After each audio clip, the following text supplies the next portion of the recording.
Welcome back to the podcast, Stuff No One Told Us About Weight Loss. I'm Eloise and I'm here with Aaron, and today we're talking about 7 habits, very small habits, that have a really big return when it comes to weight loss. Yeah, because focusing on the small things that give you the biggest return is going to mean that it's going to be much more sustainable in the long term. If we're trying to do a million different things that don't really do much, that's going to be really hard to sustain. Yeah, and the thing is, they're really small things, and so they really don't require that much change in your life. Like, we're not telling you to go and eat these specific foods or go and run a marathon or do these hardcore workouts. It's really small things that will integrate seamlessly into your life, things that you might already be doing to some extent. And we're just asking you to look at it in a different way and look at it in a way where, okay, how can I work on these small habits to really get this big return later on? And that's the thing, is because these are probably, as Eloise said, things that you may be doing or may have heard before that are super important, but it's actually doing them consistently that a lot of people really struggle with, and therefore they fall into this sense of there must be a secret. There's got to be something that I don't know that everyone else does that I need to be doing. And the fact of the matter is, there is no secret. The secret is in just being consistent with the stuff that is really simple to execute. People often overlook these really small habits because they are so small. And often we'll try them for a little while and then we'll go, well, they're not working. So this must not work for me. I must need something bigger and grander. But the truth is, often we just don't implement them consistently enough for long enough to then see that result in our life. That's right. Before we get into the 7 habits that are going to have a huge return for your weight loss, I just want to share with you one of my favorite quotes, which really illustrates the power of small habits. And it's from philosopher Will Durant. And he says, "We are what we repeatedly do. Excellence then is not an act, but a habit." And I think that is really true. Absolutely. And it's, again, like getting really consistent with the things that are simple and doing them over and over and over again. Yeah. That's the key. That's the key to a lot of different things. It's just getting really consistent with doing the actions every single day.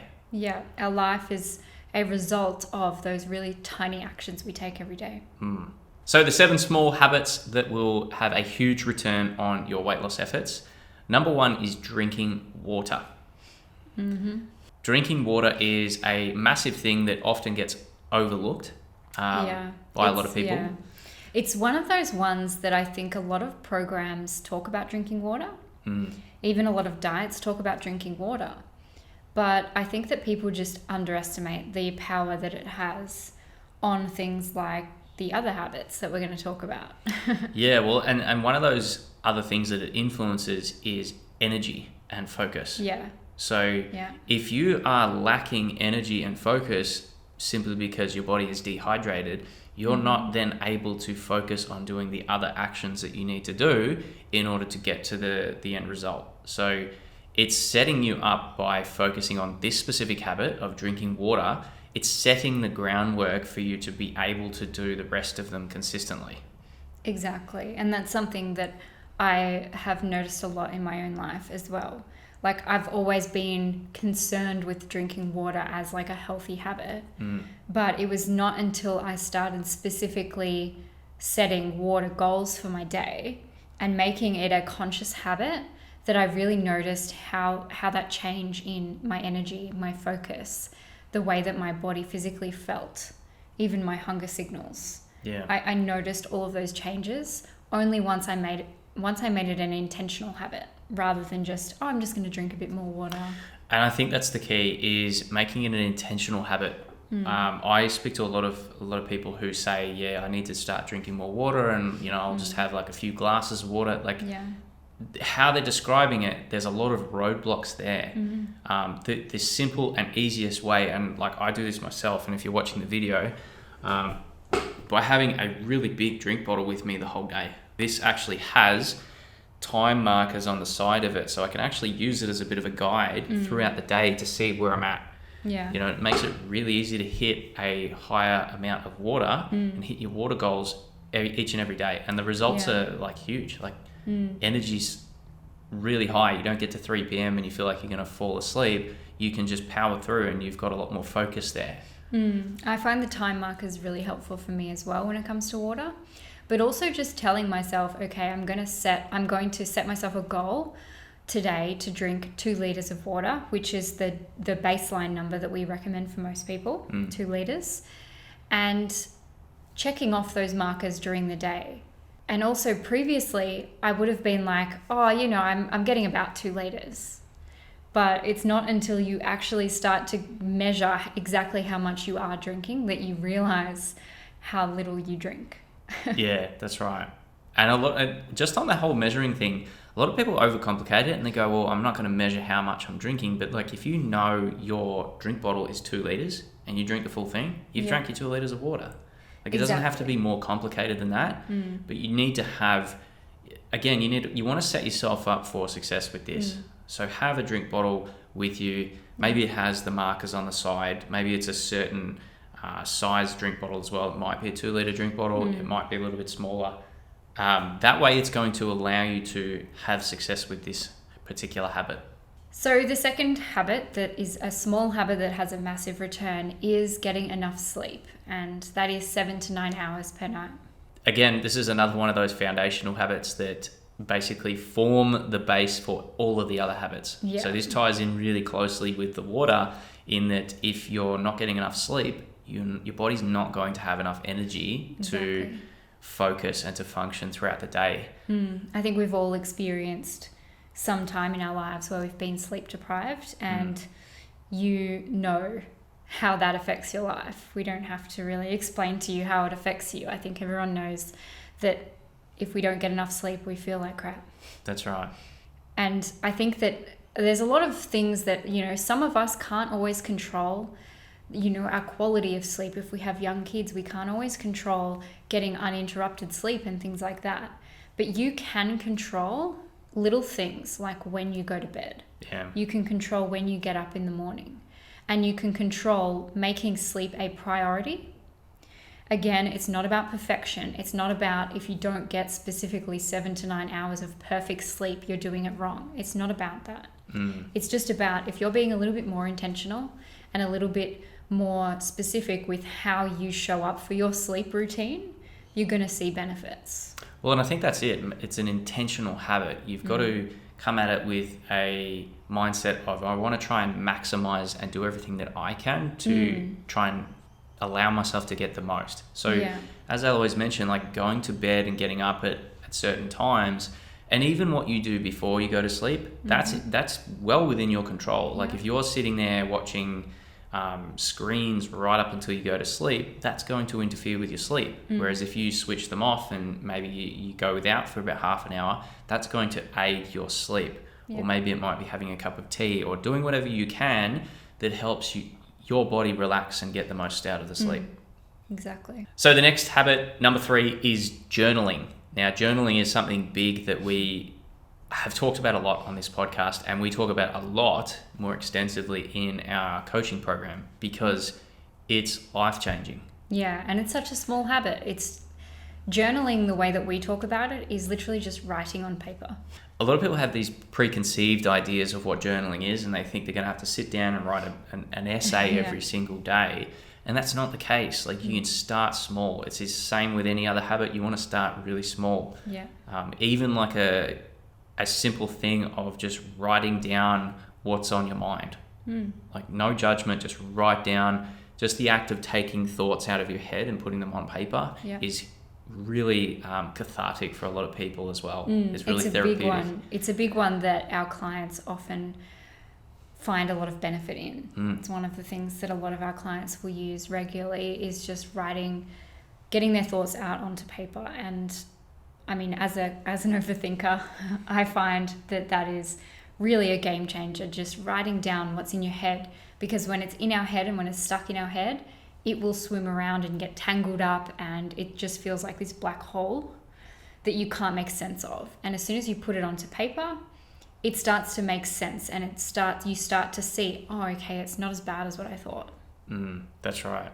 At the end of the day, like the main takeaway point for you, if you're listening, is journaling is the first step in taking back control of your mind and therefore ultimately your results as a flow-on effect. Like journaling is the first step where you are in the driver's seat. You can start to control what's going on. And it's the first step because what journaling does is it brings awareness into our life. And it creates this space where we are able to become aware of our thoughts, our behaviors, and our results in ways where we previously might not have noticed. Yeah. And that's the key. It's just bringing our awareness. And when things go onto paper, it's really powerful in that way of bringing our awareness to places we, in our head, don't really pay attention to. Yeah. To some people, journaling might seem like this massive habit. And the truth is that journaling doesn't take more than just a couple of minutes per day.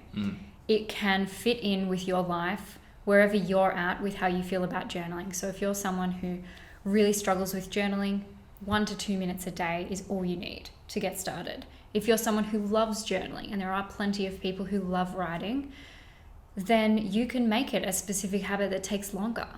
You find what works for you. That's the same with all of these habits that we're going to talk about, is like they're small. That's right. The reason they're small for a reason, and what small means to you can be different to what small means to me.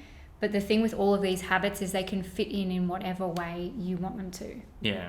You've got to start with where you're at, because at the end of the day, if you're comparing yourself to others in what they do with their habits and you're using that as a reflection on you as a person, that's never going to be helpful. So just start with where you're at, and you can then always build or, cut it down depending on what's working for you. Yeah. The next habit on our list is walking. This is probably my favorite habit of all, because it's one of the most simple things that you can do, but it has a huge effect, like all of these habits really. But walking is something that's massively overlooked by a lot of people, and I'll get questions all the time, like what sort of exercise should I be doing to lose weight? What sort of weight training should I do? Should I do cardio? Should I do running? Should I do... At the end of the day, like if you're not walking regularly, start there. You shouldn't be bothering with anything else. No, it's the easiest, it's the lowest barrier to entry thing you can do, and it has a really massive effect, not only physically, but also mentally as well. Like, everyone can attest to, you go for a walk for half an hour and you feel totally different mentally. If something's on your mind and you go for a walk, like it does a lot for you. So I encourage clients a lot of the time, especially if they're struggling with weight and they've got a really stressful job or they've got a really stressful lifestyle, is incorporate as much walking as you possibly can, because that's going to be, you're killing two birds with one stone there. You're getting your activity levels up, but you're also giving yourself time to just unwind and let a lot of that stress go. Yeah, walking is huge for mental health, definitely, and focus and creativity and all of that. It's really helpful for. And like what we talk about with the other habits, you can start small. Yeah. When I got back into exercise a few years ago, we started with 10 to 15 minute walks. And that is where we started. And over a couple of years, I built that up to much longer walks. But I didn't start with long walks. I started with really short walks that I could manage at the time. Yeah. And the same goes if you're time poor. Start with just short walks. Everyone can fit a 10-minute walk in. It doesn't matter who you are. You can fit a 10-minute walk in. That's right. And the other thing too is, if you are someone who's time poor or thinks that you're time poor, look for ways that you can incorporate things that you're already doing while you're doing something like walking. So for example, I have a client whose husband actually takes meetings while he's walking. So he has walking meetings. Yeah, and we sometimes do that as well, where we'll talk about something to do with the business while we're walking, and we come up with ideas or do a brainstorming session or something that we would previously have done just sitting down, we'll do while we're walking. That's right. It's so easy now, and especially like the last 2 years, with COVID has really forced a lot of working environments to be a lot more online and a bit more dynamic. It's now giving you the opportunity in order to do walking meetings and to do lots of these things, and more opportunities if you really look for them to incorporate these sort of things into your life. Another really great way to incorporate walking is when you're catching up with a friend. Instead of sitting down at a cafe, grab a coffee, get it takeaway, and go for a walk and chat with them. Because you're chatting with them in the same capacity, but you're getting a walk in, so it's like a bonus benefit. That's right. So the next habit is going to be eating slowly.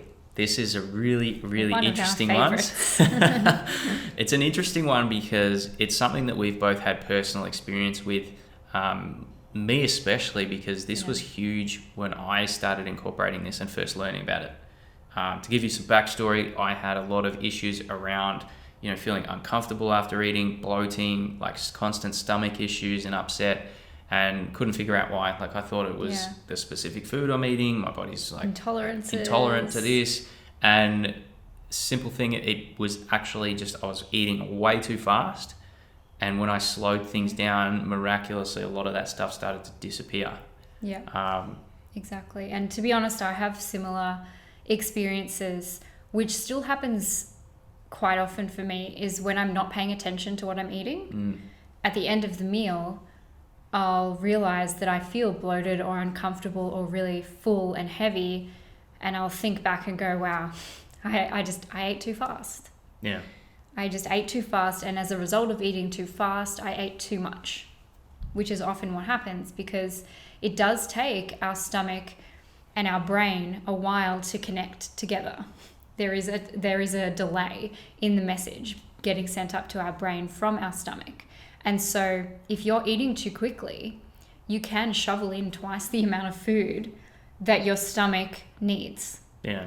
And when it finally sends your brain the signal that, wow, I've had enough, please stop, it's too late. And so this is why this is such a massive habit for weight loss specifically, is when you eat quickly, you eat more. Exactly. Pretty much guaranteed, if you eat quickly, you eat more than you need. And so slowing down, not only do you enjoy your food more, but you'll also enjoy your food more while eating less. And so it's really just one of these almost magical habits that can literally change your life. And it's so simple to implement. Like, you can start with your next meal. Exactly. You don't need to be in a specific place or to have a specific food in front of you. You can eat slowly no matter where you are, no matter what you're eating. That's right. So the final two habits that we're going to share with you are both around hunger awareness. And the first one is around knowing the difference between physical and emotional hunger. This is, again, a really huge habit when it comes to weight loss, and one that we teach in our program. So, and one of the keys to losing weight and being able to keep it off for a long period of time is really dialing in and listening to when your body is physically hungry.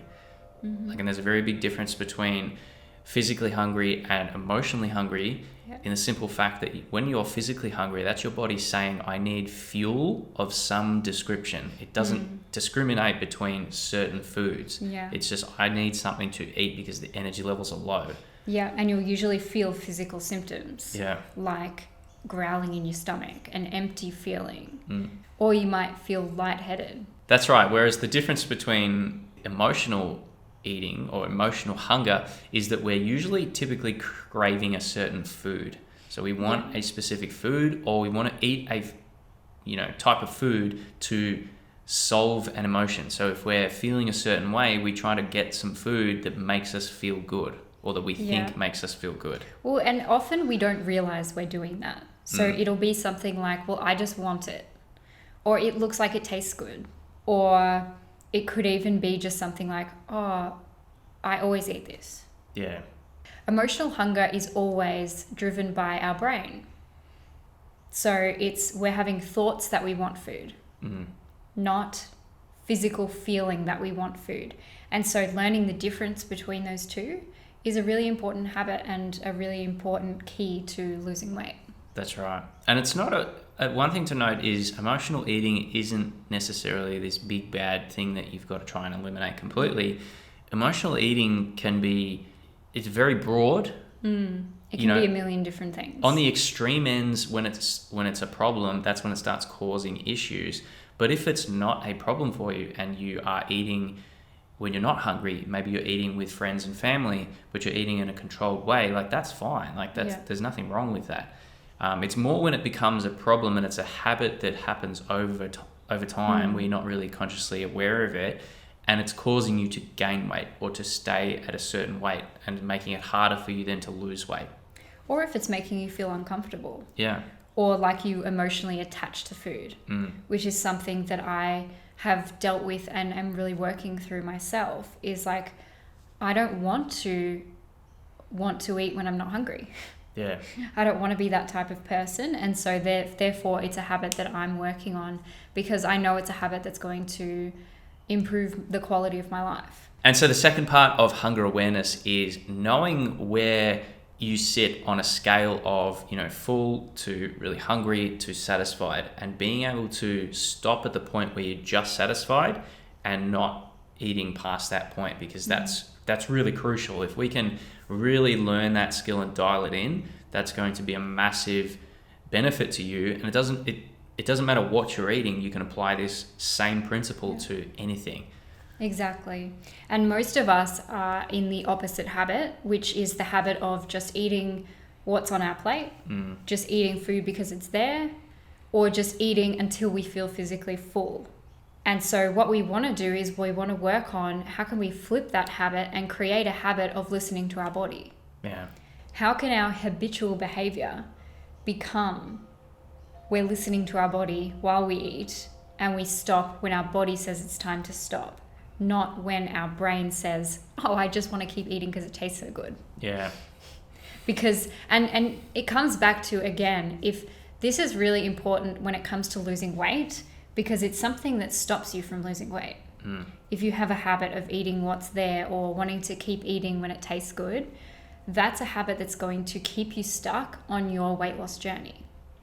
And 100% I'm talking from personal experience here, because stopping at the point of satisfied or 80% full, which is what we work on with our clients, is something that I've had to work on a lot in my own life as well. Because stopping at satisfied is one of the most difficult habits, even though it is a small habit. It's a difficult habit, but it's going to have 100% the biggest return on weight loss. Yeah, that's right. Like, this is by far the biggest bang for your buck habit of all of these that's directly related to weight loss. It's almost like if you could do one of these habits and lose weight and keep it off for the rest of your life, it's going to be stopping at the point of satisfied. Yeah. If you can master this habit, you will literally be clear for the rest of your life. Like you won't have to worry about it at all. It's going to give you a sense of control and a sense of empowerment, because you basically, it's not going to be a problem for you ever again. Exactly. Yeah, and that's why it's my favorite habit to teach. So now that we've shared all 7 of the really small, tiny but mighty habits, the small habits that create a big return when it comes to losing weight, I have to quote James Clear, because he is the habit king and everything he says pretty much resonates with me. And a lot of the work that we do is inspired by the work that James Clear has done in the books that he's written, specifically his book, Atomic Habits. And one of my favorite quotes is when he says, "Every action you take is a vote for the type of person you wish to become. No single instance will transform your beliefs, but as the votes build up, so does the evidence of your new identity." And to me, that is just really summarizing everything to do with habits that we do. It's like every tiny action you take is a vote for the type of person that you are going to become. Yeah, because it's really a journey, not just hitting a goal of losing a certain amount of weight, but you want to grow into the identity of someone who this isn't a problem for. Exactly. Like, you really want to get to the place where you have all the habits and behaviors of someone who doesn't struggle with weight. It's not a problem for you. It's basically solving this issue that you've had for a while. Yeah. so you can focus on living the rest of your life. You don't Yeah. have to keep focusing energy on this. Exactly. And something that I often discuss with clients is if you lost the weight and you still didn't live a life that you were proud of, you still didn't have healthy habits, you still didn't feel good in your body, would you feel happy that you lost the weight? You wouldn't. And this can sometimes be a difficult thing for people to get their head around. But the truth is, when you sit there and you think about it, we don't really want to see this random number on the scale. That is not success. Success to all of us is living a life we're proud of. It's waking up in the morning and feeling excited about the day. Yeah. It's being able to interact with other people around us without roadblocks of worrying about the way we look. It's feeling congruent with who we think we are. Yes, at the end of the exactly. day. Like, if we think we're a person who is confident and happy and, 100% themselves, like, that's true happiness, where we're acting in alignment with who we think we are. Yeah. When the two are different, that's where we get a little bit of uneasy feeling. And yeah, that's right. When it comes to weight loss, it's never the end goal that we're chasing, but we're chasing the person that we're becoming. And that's why the scale has very little importance and our daily habits have such a massive importance, because the life you have is a result of those really small daily habits that you engage in each day. So guys, we covered a lot in today's episode, and hopefully you got some value out of this about which of these specific habits maybe that you need to work on, maybe that you could start incorporating in. But all 7 of those habits, as small as they might be, will give you a really big return when it comes to losing weight and keeping it off for the long haul. Yeah, and we really encourage you, don't go out and try to implement all the 7 habits at once. It's too much too soon. It's too much too soon. It's not going to work. So we encourage you to pick one of the 7 that we've spoken about and try that out for a while. And then over time, you can add the other habits into your routine as well. That's right. Yeah, start with where you're at and then aim to build it over time. Don't try and jump from 0 to 100 in one hit. And another thing to note is pick the one that feels easiest to you. Get some wins on the board, because then you can build up that confidence much faster, and you'll then be able to add on the more challenging habits later on once you've got those wins and you're feeling more confident about what you're doing. Yeah. So that's it for this episode, guys. We hope that you enjoyed this. Thanks so much for listening and for watching, and we will both see you next time.